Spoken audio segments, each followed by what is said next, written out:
Cuando por estos días, en el verano del año 1903, fue elegido Papa el cardenal Giuseppe Sarto, patriarca de Venecia, se le preguntó, como se suele, qué nombre iba a adoptar.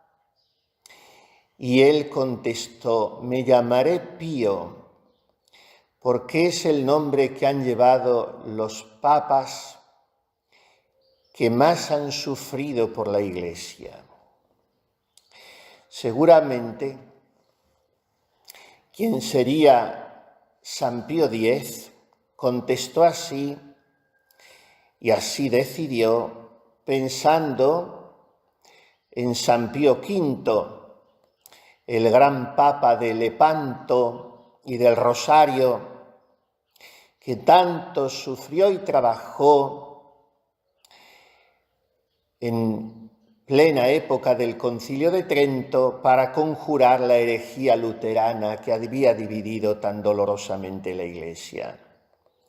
Seguramente el cardenal Sarto pensó también en el Papa Pío VII, cautivo de Napoleón, la liberación del cual un 24 de mayo determinó la fiesta de María Auxiliadora.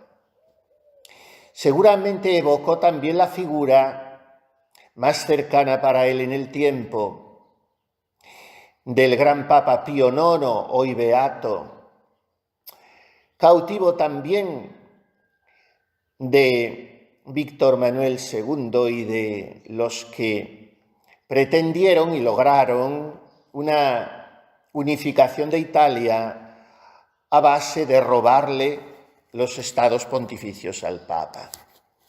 Eran muchos los papas que, habiéndose llamado Pío, habían sufrido por la Iglesia. Es posible también que San Pío X pensara en el primero de todos los que llevaron ese nombre, en San Pío I, cuyo pontificado abarcó más o menos de los años 140 a 155, o sea, muy en los albores del cristianismo. No sabemos. Es un papa mártir y santo, como todos aquellos de los primeros siglos. El ser papa no es sinónimo de ser santo. Ahora pareciera que sí, porque son casi todos canonizados de los últimos años. Pero no es lo mismo, ni hay una relación de causa-efecto entre el papado y la santidad. El Papa está para confirmarnos en la fe y en la unidad, fundamentalmente. Y esto lo hicieron desde aquellos primerísimos pontífices herederos de San Pedro, que había recibido las llaves del mismo Cristo. Y también tuvo que sufrir mucho este primer Pío. ¿Quién sabe si no fue llamado así precisamente por lo notable y edificante de su piedad? Pío quiere decir piadoso. Reinó bajo el gobierno del emperador Antonino Pío y su pontificado tuvo días muy tristes al ver que se propagaban desde el principio del cristianismo herejías muy diversas. Las de aquel heresiarca que se llamó nada menos que Cerdón, las de Valentín y las de aquel rico, Marción, padre de los marcionitas. Había sido muy liberal y espléndido con la Iglesia, pero la Iglesia siempre libre no dejó por eso de juzgarlo y de excomulgarlo. Todos aquellos herejes amargaron el pontificado de San Pío I. Quizá por eso los paganos estuvieron más tranquilos y detuvieron algo la furia de sus persecuciones contra los cristianos. Y por eso el Santo Papa se aprovechó de aquella relativa paz de que gozaba la Iglesia y, espoleado por las amenazas que las herejías suponían contra la pureza de la doctrina, se dedicó a determinar muchos puntos de disciplina, a señalar lugares de culto, a celebrar ordenaciones de sacerdotes y de obispos, y tuvo una gran alegría en su pontificado San Pío I, la de ver llegar a Roma aquel modelo de filósofos y apologistas, el gran mártir San Justino. ¿Por qué le celebramos hoy un 11 de julio a San Pío I?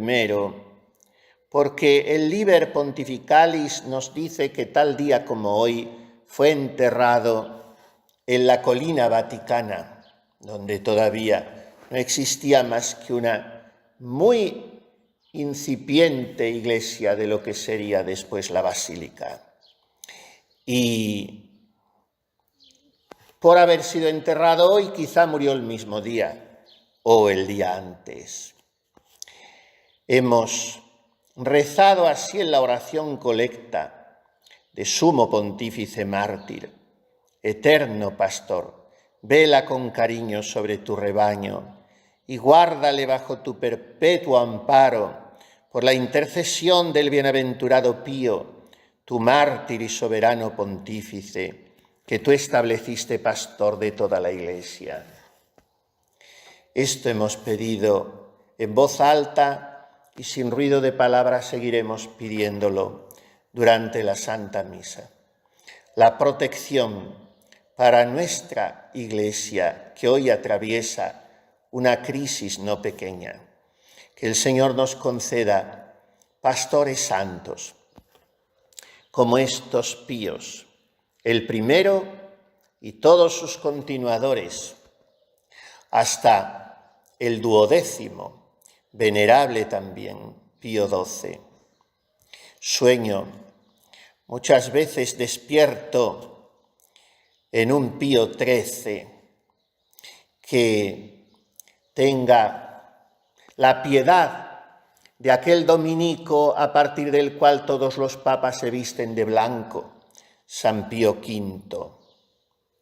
Que tenga la resistencia y la paciencia de aquel Pío VII, cautivo de Napoleón. Que tenga la valentía, la libertad, la ternura, la firmeza y el buen humor de aquel Pío IX, que fue el referente de la tradición en una iglesia que empezaba a desnortarse. Que tenga la sabiduría, la audacia, la capacidad de sufrimiento de aquel Pío X, que tanto luchó para extirpar el modernismo de la Iglesia, ayudado por su mano derecha, el santo cardenal español Merry del Val.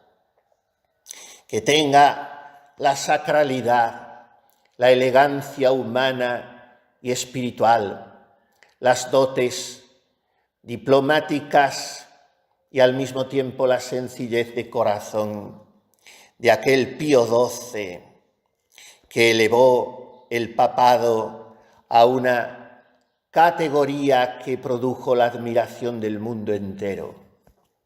Los píos han sido grandes papas y posiblemente el Señor en su providencia quiera concedernos un día un Pío XIII, aunque no se llame Pío, pero que recoja todo este legado que se abrió con San Pedro, sí, que ha ido atravesando la lista de los 266 papas hasta hoy, pero que ha brillado de una manera especial en los que han llevado este nombre de Pío. Hoy, al celebrar al primero y por tanto el más temprano de todos, al remontarnos a los albores del cristianismo, en el siglo II, pedimos a Jesucristo, Pastor de los pastores, y a María Santísima, Madre de la Iglesia, que nos hagan a nosotros hijos fieles suyos y que escuchando la voz de los pastores de la tierra, cuando ésta va acorde con el Evangelio y con la enseñanza de la Iglesia, escuchemos así y sigamos siempre la voz del único y supremo pastor. Así sea.